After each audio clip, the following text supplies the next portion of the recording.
Well, welcome back, guys. I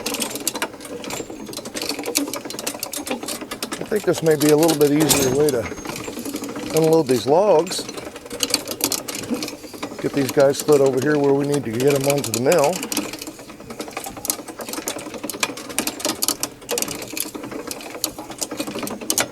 We've got quite a pile of these things going now.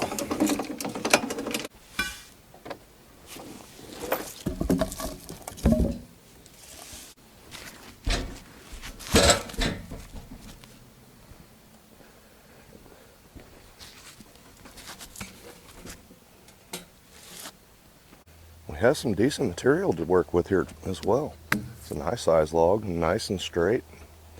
This is a black oak right here in front of you guys. That's a really nice log. And we're still making 5x5s, plus whatever flat material we get off of our cant before we get down to the dimension we want. Let's knock the caps off of this one we got on the mill and see what it looks like. Okay, so our target today is 5x5s, and I have cut myself a piece of laminate that is 1/4 of an inch thick, and we are at the large end of the log here, and I know our 5x5 is going to get into this. I drilled a hole in the center of it so I can actually center it to the log as well, should I need to. But what I'm hoping to do here is to speed up the process to understand where I need to cut this log. So I'm going to take you up to the small end now and show you that our 5x5 square is just going to get inside of our bark line so we can cut this thing out. But by knowing where our target is at, it also lets us know how much of the material we can remove for 1x or 2x or whatever we need there, so we're not wasting as much either. Let me take you up to the other end and I'll show you how I did this.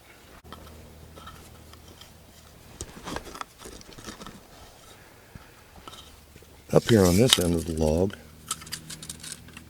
we're running just about 7.5, but we also have this irregular side of the crotch there because there was a branch coming off at this direction. But what I wanted to do is to make sure that my 5x5 square here fits in exactly where I need it to go. And then our first cut, I can actually use the blade for a square line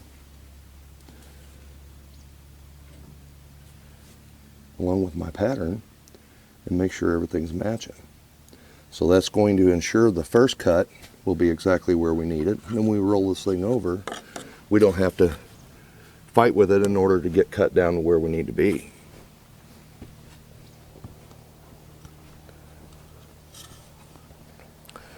And this would obviously work for 4x4s or whatever dimension you need to make sure you're getting all of the log that you can use. I think that's going to be our first cut, guys.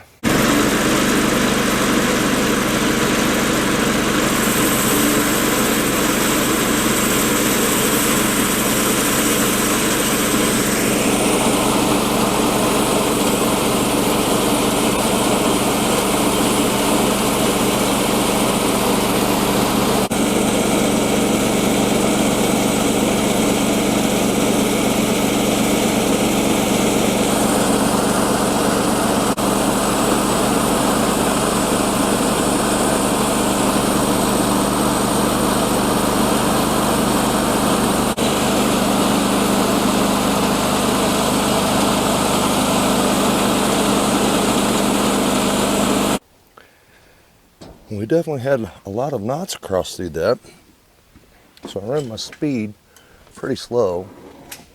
Let's see if I can get this down away from there.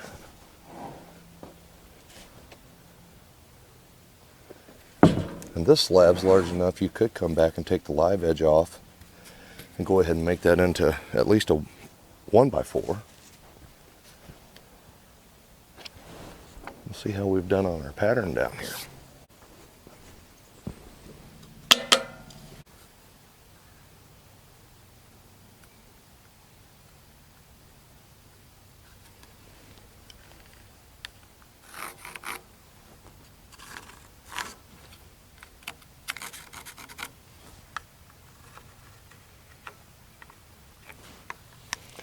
And having that hole in the middle, if you need to, you can actually pin that to the log.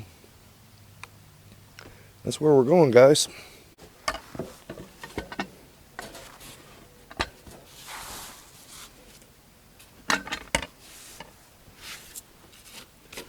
Definitely always have to watch for bark or sawdust between your log and your bunk. That way we ensure that this thing's going to end up square when we're done here.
Oh boy, that's going to be some nice material there, guys.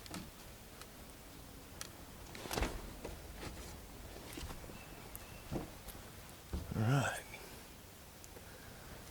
2 more cuts and we're going to have this one.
That's what we're looking for.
Well, that makes another one for us, guys.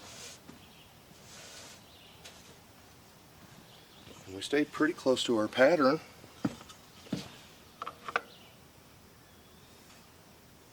Everything looks square. A few waves in this because we're hitting so many different knots in this material, but all in all, a wonderful 5x5 made.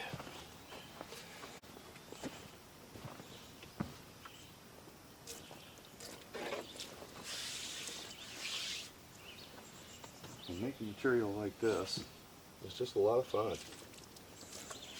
I mean, that stuff looks amazing.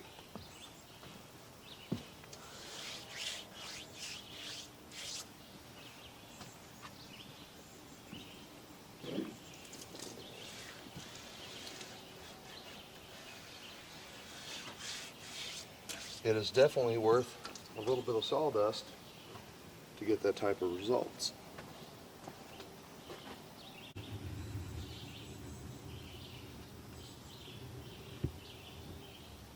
I'm definitely going to try the pattern out on several more logs today, and when I have a log that is really close to the dimension before we start cutting, be able to set the size that I want on the end of the log and make a few marks on there and not waste anything but still get exactly what I need. That might work out really well, guys.